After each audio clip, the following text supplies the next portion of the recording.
Dalam debat Pilpres kelima yang berlangsung di JCC Senayan Minggu 4 Februari lalu, Ganjar Pranowo dan Anies Baswedan kompak menyindir pembagian bansos yang dipercepat dan semakin sering dibagikan Presiden Jokowi jelang hari pencoblosan.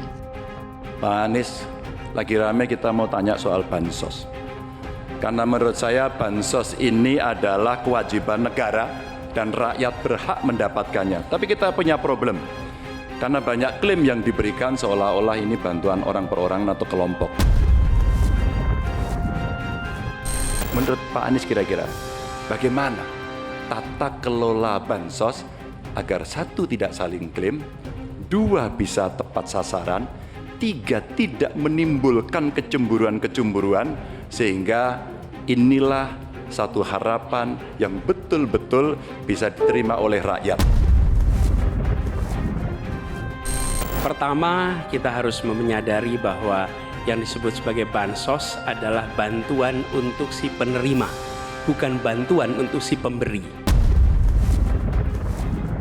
Karenanya, dia diberikan sesuai dengan kebutuhan si penerima.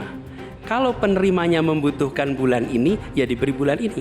Kalau dibutuhkannya 3 bulan lagi, ya 3 bulan lagi. Tidak usah dirapel semuanya. Okay? Dijadikan sebagai sesuai kebutuhan. Yang nomor satu, yang itulah yang disebut sebagai bansos tanpa pamrih. Pembagian bansos di tengah masa kampanye menjadi sangat rentan dipolitisasi, mengingat distribusi bansos tersebut juga dipercepat dari waktu biasanya. Salah satu BLT yang akan segera diluncurkan oleh Presiden Jokowi adalah program bantuan langsung tunai mitigasi risiko pangan.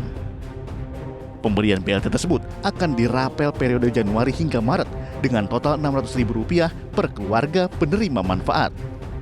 Dan akan dibagikan pada bulan Februari tepat di bulan yang sama dengan waktu pencoblosan. Dan bantuan langsung tunai dengan judul mitigasi risiko pangan untuk 3 bulan. Dan itu akan dievaluasi 3 bulan lagi, dan 3 bulan pertama diberikan nanti sekitar bulan Februari.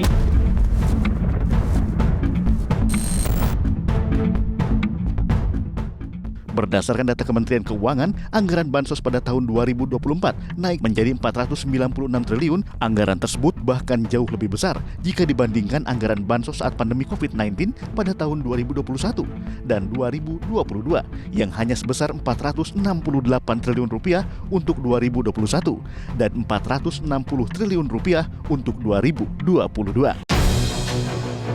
Sebelumnya, publik digemparkan dengan beredarnya foto beras Bulog untuk bansos berstiker Prabowo Subianto Gibran Raka Buming Raka, paslon Capres-Cawapres nomor urut 2. Foto tersebut diposting di media sosial X oleh akun @miduk17 atau John Sitorus pada 24 Januari 2024 lalu. Penyaluran bansos yang jor-joran jelang pemilu oleh Presiden Jokowi seolah menjadi indikasi kuat adanya politisasi bansos guna menarik suara rakyat untuk mau memilih salah satu paslon Capres-Cawapres. Dalam debat kelima, pendidikan menjadi salah satu tema yang dibahas. Anies Baswedan menyoroti perguruan tinggi yang menyarankan mahasiswanya menggunakan pinjaman online atau pinjol untuk membayar biaya kuliah. Pak Ganjar, ini pertanyaan saya terkait UKT yang mahal itu. Kampus memang seharusnya merdeka dan memerdekakan. Nah, belakangan kita mendengar fenomena ini. Bahkan ada yang kesulitan membayar UKT sampai harus malah dianjurkan untuk menyelesaikan lewat pinjol. Nah, bagaimana pendapat dan pandangan Pak Ganjar melihat problem pendidikan tinggi di Indonesia ini? Kenapa Ganjar Mahfud punya program satu keluarga miskin, satu sarjana agar mereka tidak direpotkan pada persoalan ini? Dan Pak Anies tadi betul, ikhtiar para mahasiswa hari ini agar dia tetap bisa sekolah adalah ngutang. Dan pinjol ternyata menjadi problem. Dan saya sepakat, kami diskusi beberapa waktu lalu dengan para mahasiswa di Jogja, ini menjadi cerita utama. Pasangan Capres-Cawapres telah selesai mengikuti rangkaian debat Pilpres 2024 yang digelar oleh KPU sebanyak 5 kali. Di akhir debat, para capres diberikan kesempatan untuk pernyataan penutup atau closing statement dengan didampingi para cawapres. Pesan yang kami bawa adalah pesan negara yang menyayangi, negara yang welas asih, dan negara yang membereskan soal ketimpangan, negara yang membereskan soal ketidakadilan, membesarkan yang kecil tanpa mengecilkan yang besar, menguatkan yang lemah tanpa melemahkan yang kuat. Mari katong lakukan perubahan. Berbeda dengan paslon nomor urut 1, Prabowo Subianto menyelipkan permintaan maaf kepada pasangan capres-cawapres lain atas sikapnya selama masa kampanye yang dinilai kurang baik.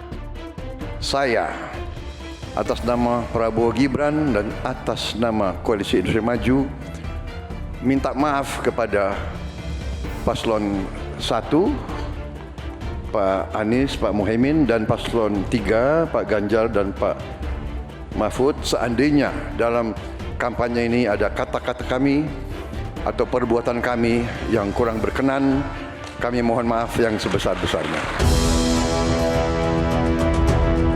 Sementara Ganjar Pranowo mengutip perkataan Presiden Jokowi saat debat Pilpres 2019 dalam hal memilih pemimpin.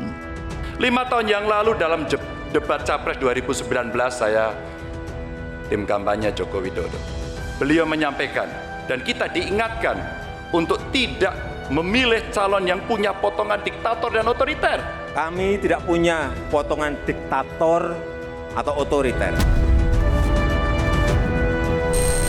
Dan yang punya rekam jejak melanggar HAM. Kami tidak punya rekam jejak melanggar HAM. Yang punya rekam jejak untuk melakukan kekerasan. Kami tidak punya rekam jejak melakukan kekerasan. Yang punya rekam jejak masalah korupsi. Kami juga tidak punya rekam jejak masalah korupsi. Saya sangat setuju apa yang beliau sampaikan, agar kriteria ini menjadi pegangan kita semua dalam memilih pemimpin. Jelang hari pemungutan suara, sejumlah bendera, baliho, dan spanduk partai dan caleg masih terpampang di sejumlah fasilitas umum. Bahkan menyebabkan warga kecelakaan hingga meninggal dunia. Sesaat lagi, tetap di iNews File.